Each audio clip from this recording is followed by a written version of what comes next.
युवाओं को रोकने के लिए मोदी सरकार की तरफ से तमाम कोशिशें हुई, लेकिन तब भी युवा रुके नहीं। और जब सरकार को यह पता चल गया कि जेनजी धर्मेंद्र प्रधान का इस्तीफा लिए बिना चुप नहीं बैठने वाले, तब सरकार ने प्रधान का इस्तीफा तो करवा दिया, लेकिन अब युवाओं को परेशान किया जा रहा है। उन पर कथित तौर पर पीएम मोदी के लिए आपत्तिजनक भाषा इस्तेमाल करने पर एफआईआर हो रही है, लेकिन ये पैंतरा भी अब मोदी सरकार पर भारी पड़ गया है।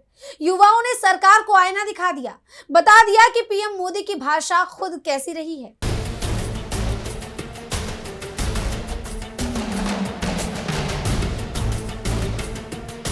युवाओं ने एक आंदोलन क्या किया, अपने हक में आवाज क्या उठाए कि पीएम मोदी बुरी तरह से घबरा गए। स्थिति यह है कि 18 घंटे काम करने वाले प्रधानमंत्री मोदी की टू डू लिस्ट में एक और काम शामिल हो गया। अब उन्हें युवाओं को, जेनजी को साधने के लिए रील बनानी पड़ रही है, देर रात तक जगना पड़ रहा है, रात के 11 बजे 12 बजे इंस्टाग्राम पर रील अपलोड करनी पड़ रही है, क्योंकि आज का यूथ तो देर रात तक ही सोशल मीडिया पर एक्टिव रहता है। और अब पीएम मोदी को सलाह देने वाले लोग उन्हें युवाओं को फॉलो करने की सलाह देने लगे हैं। कुल मिलाकर युवाओं को साधने के लिए पीएम मोदी समेत पूरी सरकार हर कोशिश कर रही है, लेकिन सारी कोशिशें नाकाम होती हुई नजर आ रही हैं, क्योंकि एक तरफ तो सरकार ये दिखाने की कोशिश में लगी है कि हम युवाओं के साथ हैं, हमें युवाओं की फिक्र है, उनके भविष्य की परवाह है, और दूसरी तरफ क्या हो रहा है, प्रदर्शन में शामिल हुए युवाओं की पहचान कर उन पर एक्शन लिया जा रहा है। कहीं प्रदर्शन का हिस्सा बने लड़कों को पीटा जा रहा है, पुलिस उन्हें उनके घर से उठाकर ले जा रही है, तो कहीं लड़कियों की पहचान कर उन पर एफआईआर हो रही है। कहा जा रहा है कि उसने पीएम मोदी के लिए अपशब्दों का इस्तेमाल किया है, लेकिन अब ये राजनीति भी आज के युवाओं को समझ आ चुकी है। वो समझ चुके हैं कि सरकार दोहरा रवैया अपना रही है, और यही वजह है कि युवाओं को अपने पक्ष में लाने की मोदी सरकार की कोई भी कोशिश कामयाब नहीं हो रही। बीते दिन ही कॉकरोच जनता पार्टी, जिसके बैनर तले युवा इकट्ठे हुए थे, इतना बड़ा आंदोलन किया था जिसको सफल भी बनाया था। उसके राष्ट्रीय प्रवक्ता सौरभ दास ने साफ कह दिया था कि सरकार अगर युवाओं को परेशान करना बंद नहीं करती तो युवा एक बार फिर प्रदर्शन कर सकते हैं। यह भी कहा गया था कि इस बार किसी एक मंत्री का इस्तीफा नहीं होगा, बल्कि केंद्र में पूरी सरकार बदल सकती है, क्योंकि आज के युवा और छात्र सरकार बदलने की हिम्मत रखते हैं। कांग्रेस सांसद राहुल गांधी भी यही मुद्दा उठा रहे हैं। उनका भी यही आरोप है कि सरकार प्रदर्शन कर चुके लोगों की पहचान कर रही है और फिर उन्हें टारगेट करके परेशान कर रही है। विपक्ष और युवाओं दोनों की तरफ से दबाव पड़ने के बाद एक बार फिर पीएम मोदी ने युवाओं के नाम संदेश जारी किया है, जिसमें उन्होंने कहा है कि जंतर मंतर पर मुझे अपशब्द कहने वाले बच्चे थोड़े गुमराह हो गए थे और बचपने में उन्होंने ऐसी शरारत कर दी। सबसे पहले सुनते हैं कि क्या कुछ कह रहे हैं पीएम मोदी। जंतर मंतर पर जो कुछ भी हुआ देश और दुनिया ने देखा है। कुछ शरारती बच्चों ने भद्दी भद्दी गालियां बोली। पीएम मोदी ने साफ कहा कि हम युवाओं पर एक्शन लेकर उन्हें अदालतों के चक्कर कटवाकर परेशान नहीं करना चाहते, इसीलिए ऐसे बच्चों को मैं माफ करना चाहता हूं।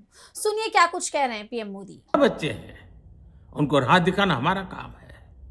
उनको सजा देना, अदालतों के चक्कर कटवाना, समाज में उनको प्रताड़ित करना, इससे हम परिस्थितियां नहीं बदल पाएंगे।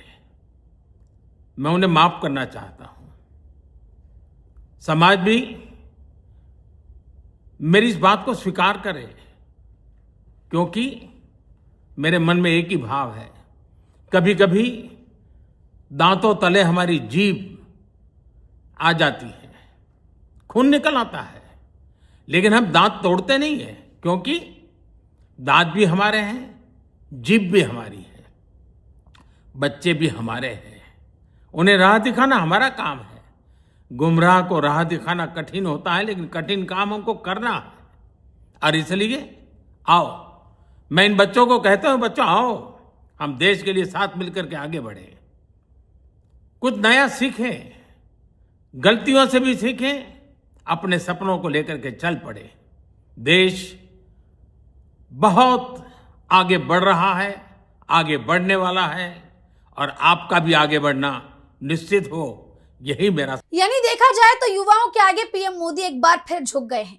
युवाओं के वादा करने के बाद भी प्रदर्शनकारियों पर धड़ल्ले से जो एफआईआर हो रही थी उस पर पीएम मोदी अब खुद खुलकर सामने आ गए हैं और पहली बार चुप्पी तोड़ी है और कहा है कि वो बच्चों को माफ करते हैं।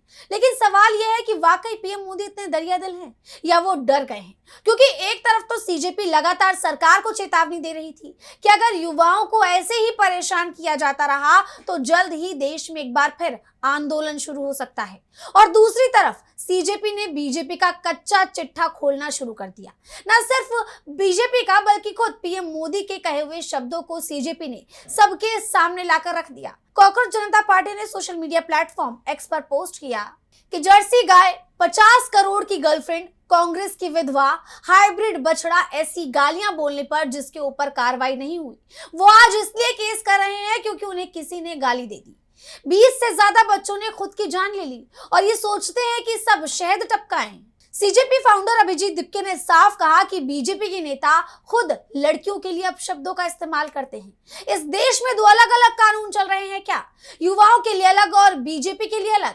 सुन लेते हैं क्या कुछ कह रहे हैं सीजेपी फाउंडर अभिजीत दिप्के। देखा कि एक लड़की के ऊपर गाली देने के लिए केस किया गया है, तो एक बात तो ये है कि अगर आप केस कर रहे हो गाली देने के लिए तो उन बीजेपी के आईटी सेल पर कब केस किए जाएंगे जो इतने सालों से लड़कियों को गंदी गंदी गालियाँ ऑनलाइन दे रहे थे, क्या क्या शब्द इस्तेमाल नहीं कर रहे थे वो लड़कियों के लिए, कहीं से भी वो इज्जत नहीं कर रहे थे लड़कियों की, और वो लोग प्राउडली अपने बायो में लिखते थे फॉलोड बाय पीएम मोदी। ऐसे लोगों ने लड़कियों को गंदी गंदी गालियाँ दी है, उनके ऊपर केस कब होंगे? और बात बस बीजेपी आईटी सेल तक नहीं है, इनके मेंबर ऑफ पार्लियामेंट जो है रमेश बिधूड़ी जी, उन्होंने किन शब्दों का इस्तेमाल किया था एक फेलो मेंबर ऑफ पार्लियामेंट के लिए सबको याद है। यूपी के जो सीएम है योगी आदित्यनाथ, उनका एक वीडियो भी आया था जहाँ पर जो एनआई का कैमरा पर्सन था उसके लिए भी उन्होंने गालियाँ दी थी। तो ये क्या चल रहा है? इस देश में दो कानून चल रहे हैं क्या? यूथ के लिए एक अलग कानून है और बीजेपी और उनके नेताओं के लिए अलग कानून है। दिप्के ने यह भी कहा कि अगर अब शब्दों के आधार पर एक्शन लिया जाता है तो सबसे ज्यादा एफआईआर बीजेपी के नेताओं पर ही होंगी। अगर गाली देने पर केस करना पड़े तो सबसे ज़्यादा केसेस जो होंगे वो बीजेपी आईटी सेल पर होंगे, क्योंकि सबसे ज़्यादा औरतों को गंदी गंदी गालियाँ उन्होंने ही दी है, और बीजेपी के नेताओं पर होंगे जिन्होंने इतनी गंदी गालियाँ इतने सालों से दी और पार्लियामेंट के अंदर भी दी है। यानी देखा जाए तो पीएम मोदी रील बनाकर अब बुरी तरह से खुद ही फंस गए हैं। पीएम मोदी पर छात्रों से झूठ बोलने के आरोप लग रहे हैं।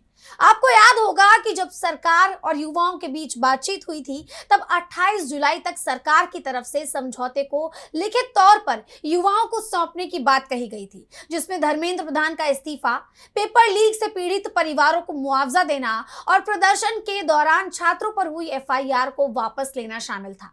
लेकिन अब तक ऐसा नहीं हुआ, बल्कि यहाँ तो छात्रों की पहचान की जा रही है और फिर उन पर एक्शन लिया जा रहा है। लड़कों को उनके घर से उठा लिया जा रहा है और लड़कियों पर अब शब्द का इस्तेमाल किए जाने पर एफआईआर हो रही है।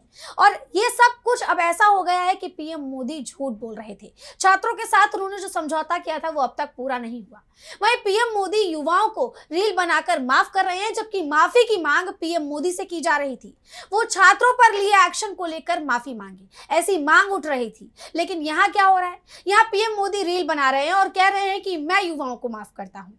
वहीं पीएम मोदी का ये वीडियो सामने आते ही बवाल मच गया। युवाओं और विपक्ष ने एक बार फिर पीएम मोदी को घेर लिया है।